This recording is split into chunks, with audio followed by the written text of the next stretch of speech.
Semangat pagi Bapak, Ibu, Saudara, dimanapun Anda berada. Perkenalkan, nama saya Deden Lajuardi, dan saya pada kesempatan ini ingin berbagi dan ingin menjelaskan secara detail tentang cryptocurrency. Sebuah bisnis di mana kita punya kesempatan untuk menggali barang berharga atau komoditi paling berharga di dunia digital saat ini. Kita punya kesempatan untuk menyimpannya dan kita punya kesempatan untuk menjualnya di saat harga sudah begitu tinggi, sehingga kita bisa mendapatkan keuntungan yang maksimal. Perlu saya sampaikan bahwa cryptocurrency ini sekali lagi merupakan komoditi yang paling berharga di dalam dunia digital, dan saya ingin ambil contoh salah satu cryptocurrency yang paling populer di tahun 2009 itu adalah Bitcoin. Kalau Bapak dan Ibu baru mendengarnya, maka ini adalah kesempatan terbaik untuk Anda menyimaknya dengan lebih seksama. Di saat Bitcoin ini dirancang, konon oleh orang Jepang yang bernama Satoshi, banyak orang yang mencibir, banyak orang yang mencemooh, banyak orang yang mentertawakan. Tetapi tentu saja orang yang mencemooh itu, orang yang mentertawakan itu belum tentu lebih tahu daripada perancangnya. Umumnya orang pada waktu itu belum tahu fungsi cryptocurrency ini, sehingga harga cryptocurrency yang bernama Bitcoin pada awal penciptaannya harganya hanya Rp3.000 saja per Bitcoinnya. Tetapi apa yang terjadi 7 tahun kemudian? Tahun 2016, harga Bitcoin ini menyentuh Rp6 juta per Bitcoinnya. Ini adalah satu harga atau satu kenaikan harga yang sangat fantastis yang tidak pernah dialami oleh komoditi berharga apapun, kecuali oleh cryptocurrency. Bapak, Ibu, dan Saudara sekalian, sebelum saya lebih jauh menjelaskan tentang cryptocurrency ini, saya ingin mengajak Bapak dan Ibu flashback ke belakang tentang alat tukar di dalam dunia bisnis.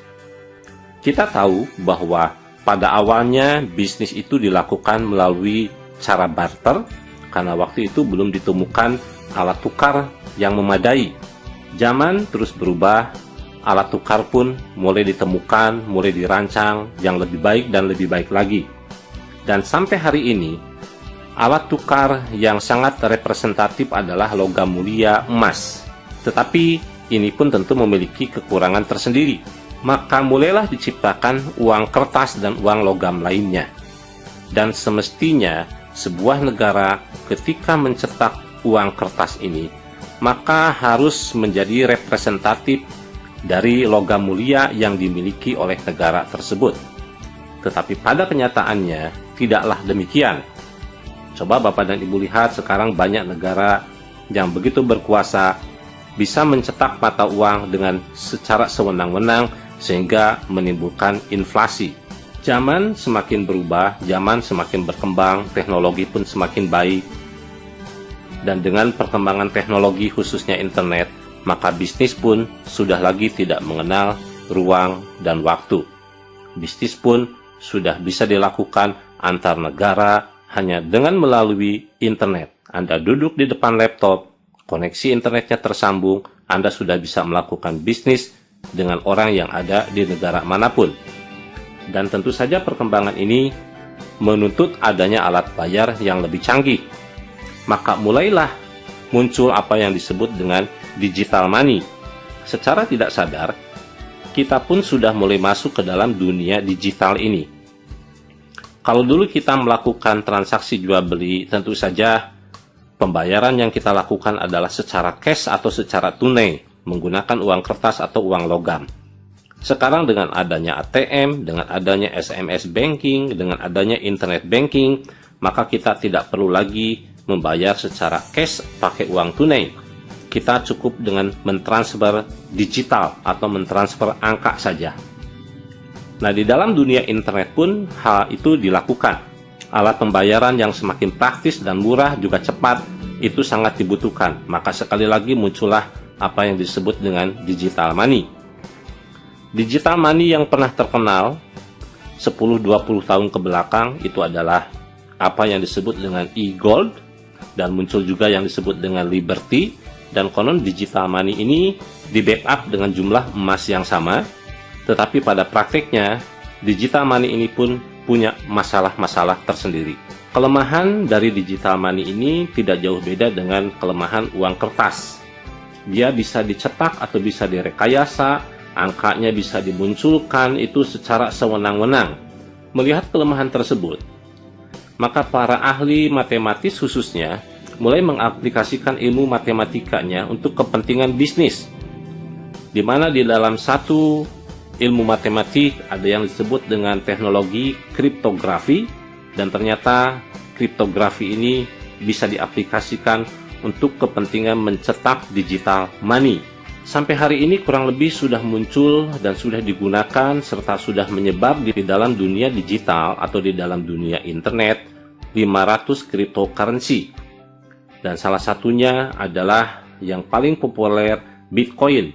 Dan tahun 2014 muncul lagi satu cryptocurrency yang sekarang popularitasnya menduduki urutan nomor 2 setelah Bitcoin, yaitu OneCoin.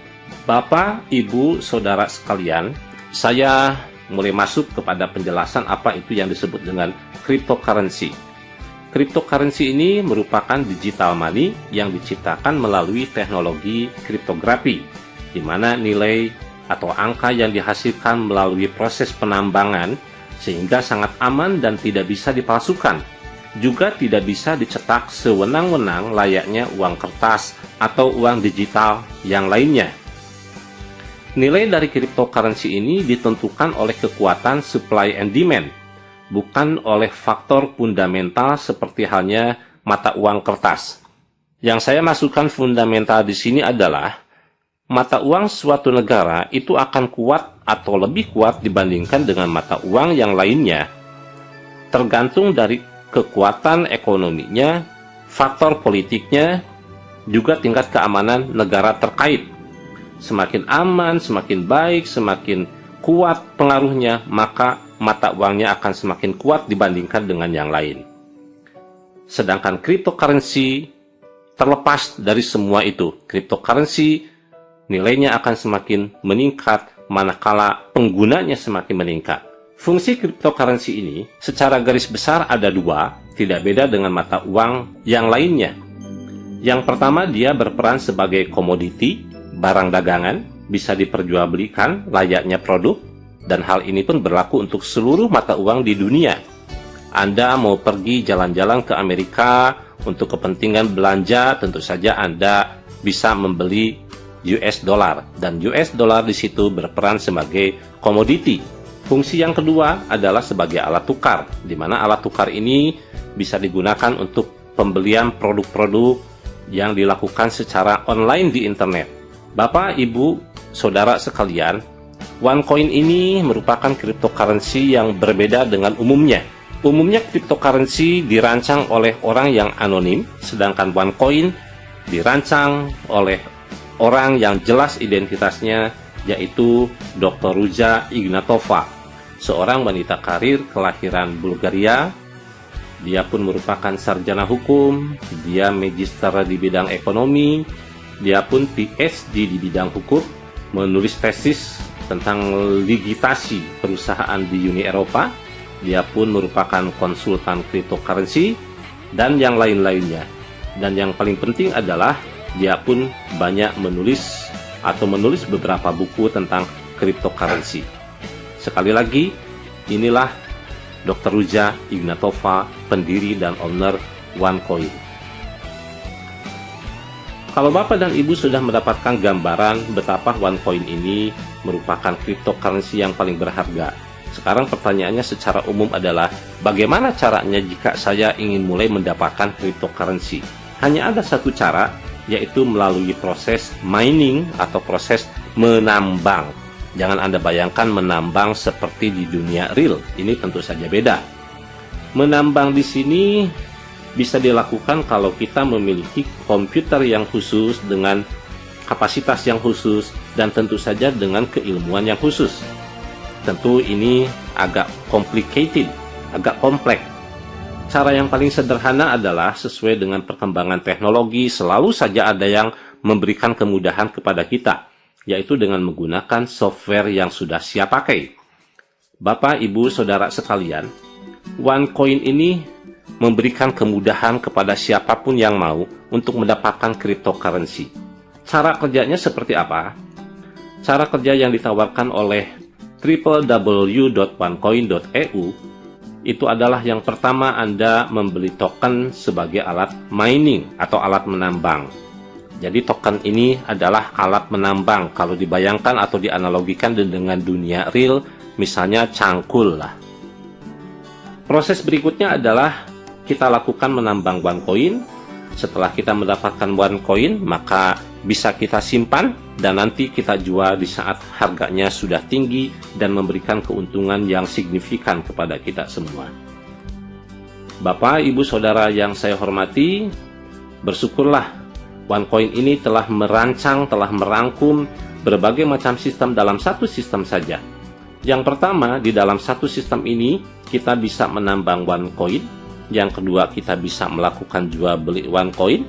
Jangan Anda bayangkan menjual seperti produk real di mana Anda harus mencari pembeli dan menghadapi penolakan.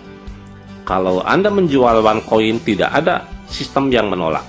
Anda tinggal melakukan satu klik, maka produk Anda terjual. Sistem ketiga yang diberikan oleh OneCoin ini adalah kita bisa membangun network pengguna OneCoin, sehingga semakin lama, semakin banyak penggunanya, maka harga OneCoin ini akan semakin meningkat, dan beruntunglah jika kita sekarang sudah bergabung di dalamnya. Bapak, Ibu, Saudara yang saya hormati, cara kerja di OneCoin ini memberikan keuntungan pasif kepada kita, di mana yang saya maksudkan dengan pasif ini, Anda akan mendapatkan keuntungan dari peningkatan harga cryptocurrency OneCoin ini, di mana 3 tahun ke depan prediksi harga OneCoin ini diperkirakan harganya adalah 100 euro per OneCoin.